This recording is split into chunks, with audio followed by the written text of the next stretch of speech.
අයිබෝන් ඔබ මේක තෝරන්නේ ATFM විශේෂ පුවත් විකාශයත් සමගයි.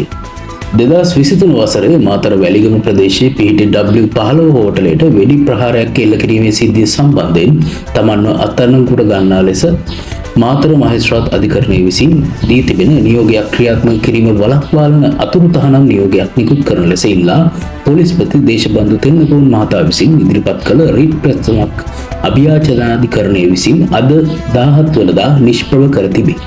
ඒ අනුව දේශබන්දු තෙන්නකෝන් මහතා වහාම අත්අඩංගුවට ගෙන අධිකරණයට ඉදිරිපත් කිරීමට පියවර ගන්නා ලෙසත් විනිසුරු මඩුල්ල විසින් අපරාධ පරීක්ෂණ දෙපාර්තමේන්තුවට නියෝග කරනු ලැබිය.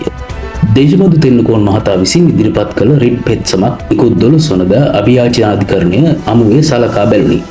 ඒ තීන්දුව අද පෙරවරුවේ ප්‍රකාශයට පත් කළ අභයාචනාධිකරණ වැඩබලන සභාපති විනිසුරු මොහොමඩ් ලෆාර් තාහිර් සහ සරත් දිසානායක යන මහත්වරුන්ගෙන් සමන්විත අභයාචනාධිකරණ විනිසුරු මඩුල්ල විසින් මෙම නියෝගය නිකුත් කළහ. ATFM නිවුස් සමගින් මම කැලුම් සංජය.